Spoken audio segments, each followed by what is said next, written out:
Crossing the Paris Agreement thresholds. This analysis by Sam Carana of the temperature rise since pre-industrial shows that the 1.5 degrees Celsius threshold was already crossed at the time the Paris Agreement was reached in 2015, and that the 2 degrees Celsius threshold was crossed in February 2020. Baseline. In order to assess how much temperatures have risen, a baseline needed. The baseline is the reference to a period or moment in time from where temperatures have risen. The Paris Agreement uses pre-industrial as baseline. The IPCC, in its 2018 special report, global warming of 1.5 degrees Celsius, uses 1850 to 1900 as baseline, as illustrated by the image below. However, the Industrial Revolution is commonly agreed to have started in the year 1750. Above image shows that the World Meteorological Organization, WMO, provides annual reports in its Greenhouse Gas Bulletin of greenhouse gas levels such as carbon dioxide and methane. Relative to year 1750, the IPCC assessment report show human-caused radiative forcing by emissions and drivers. Relative to 1750, based on such figures, similarly, the U.S. government uses 1,750 as the year when the Industrial Revolution started and when humans started to warm the climate. There are many examples that support the use of the year 1750 as baseline for pre-industrial, and there are many further arguments in favor of using the year 1750 as baseline rather than 1850 to 1900. This analysis assesses how much the temperature would have risen when taking 1750 as baseline, adjusting data to a 1900 baseline. NASA data show that the temperature anomaly in February 2020 was 1.26 degrees Celsius above NASA's default 1951 to 1980% baseline. When using a different baseline, the data will need to be adjusted. It's good to avoid distortion due to short-term variability, such as caused by volcanic activity, sunspots, and El Niño events. A polynomial trend can smooth out such variability, and a polynomial trend can additionally be a powerful tool to calculate how much adjustment is needed, as the images below show. Above image features a polynomial trend based on the 1880 to February 2020 NASA data. As said, NASA uses a 1951 to 1980 baseline. That is, the data are anomalies from 1951 to 1980.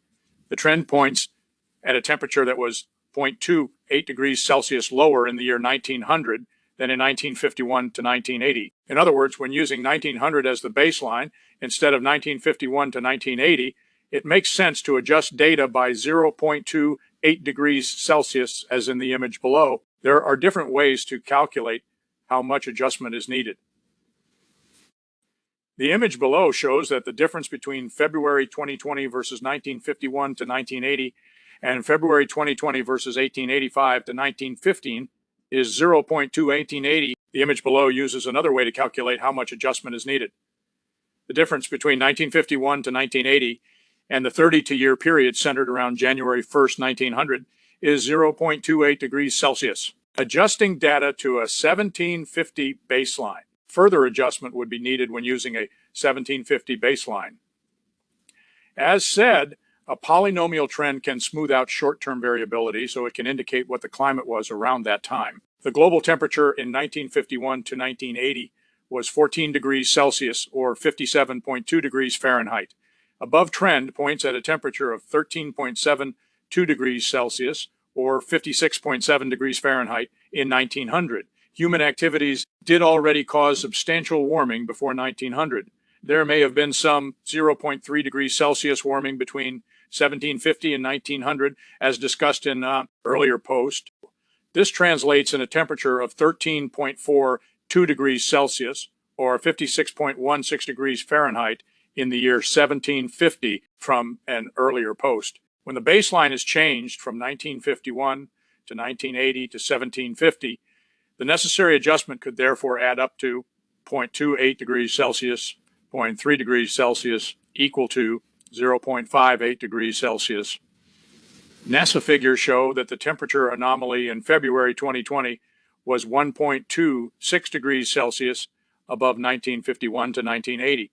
So when 0.58 degrees Celsius adjustment translates into above 1750 of 1.84 degrees Celsius, for February 2020. Ocean temperatures. There are reasons to assume that the temperature may have risen even more than that from earlier post. As illustrated by above image, the NASA data for oceans are for sea surface water temperatures. Instead of using sea surface water temperatures, it makes sense to use air temperature above the water of the oceans. On land, what is referred to as the surface temperature is not the temperature of the surface, the soil or rock under people's feet. No, surface temperature is typically measured in the air 2 meters above the surface.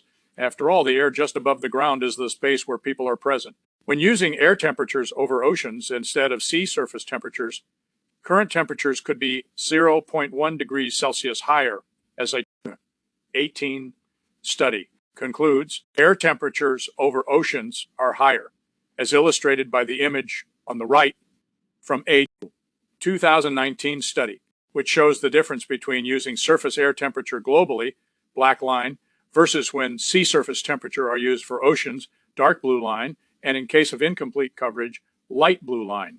Polar anomalies. To assess the rise of Arctic temperatures over the years can be challenging. The temperature of the Arctic Ocean may have risen a lot over the years, but this rise may be missed when only taking measurements of the sea ice on top of the water. Areas covered by sea ice in the past may also have turned into open waters over the years. There may be little data available on how strong temperature rise was in the Arctic, especially when going back to 1750. This is illustrated by the image on the right, where the gray areas signify missing data. A lack of data can lead to the polar rise getting omitted and be replaced by, for example, estimates that are based on global averages. It's important to incorporate polar anomalies given their strong rise. This is illustrated by the surface air temperature anomaly. OMO image on the right. Temperatures have risen more in the Arctic than in the rest of the world, so it's important that especially Arctic temperatures are included in the global temperature rise. Compensating for omissions by using higher polar anomalies thus may make sense. For more on this, also see this 2019 study. That concludes that missing data have been responsible for an underestimation of global warming by 0.1 degrees Celsius. In other words, incorporation of the full polar temperature rise can mean that the global temperature rise requires an adjustment of some 0.1 degrees Celsius. Total rise from pre-industrial. How much has the temperature risen from pre-industrial? Adding up the above adjustments, the total adjustment is 0.78 degrees Celsius. NASA data show that the February temperature anomaly was 1.26 degrees Celsius above 1951 to 1980. Accordingly, the February temperature anomaly was pointingly the February 251 to 1980 Celsius for the month February 2020. Furthermore, long-term and short-term temperature trends that are based on the NASA data and have been adjusted as described above have crossed 2 degrees Celsius above pre-industrial, indicating that both the thresholds, 1.5 degrees Celsius and 2 degrees Celsius, that politicians at the Paris Agreement pledged would not be crossed, have now been crossed. Discussion: was the February 2020 perhaps a peak?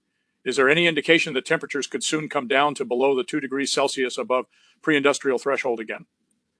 What if we dramatically cut carbon emissions? Cutting carbon emissions may not stop temperatures from rising, as this 2011 article suggests. Moreover, there appears to be little political ambition to make dramatic cuts in emissions.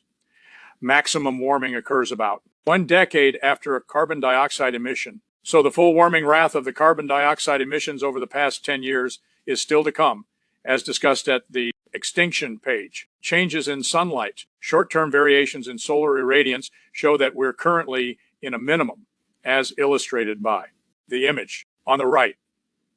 The new SC25 sunspot cycle may start soon or may already have started and could reach a peak in about 2024, according to a Live Science article. In other words, changes in sunspots did not contribute to a peak in the February 2020 temperature anomaly, and changes in sunlight can instead be expected to contribute somewhat to a potentially huge temperature rise over the next few years. El Nino. The February 2016 anomaly was a peak that occurred during an El Nino event. In February 2020, that was not the case, as conditions were El Nino neutral, according to NOAA. Image right. In other words, there is no reason to assume that the February 2020 anomaly was a peak caused by El Nino.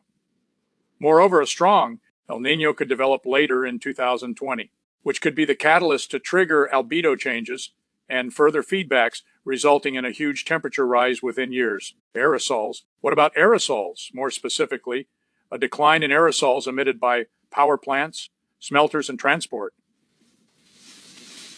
It may well be that a decline in industrial activity contributed to the high February 2020 temperature anomaly, and a huge further rise in temperature could result from the falling away of the aerosol masking effect as discussed in an earlier post, and this rise looks set to increase. Feedbacks. Furthermore, as feedbacks start to kick in more strongly, a huge temperature rise could eventuate soon, as also discussed in earlier post. In conclusion, rather than to expect that temperatures will soon come down below the 2 degrees Celsius above pre-industrial threshold again, the temperature rise looks set to continue. As discussed in a recent post, the situation is dire and calls for immediate, comprehensive, and effective action, as described in the climate plan. Links: 2 degrees Celsius crossed, arctic-news.blogspot.com/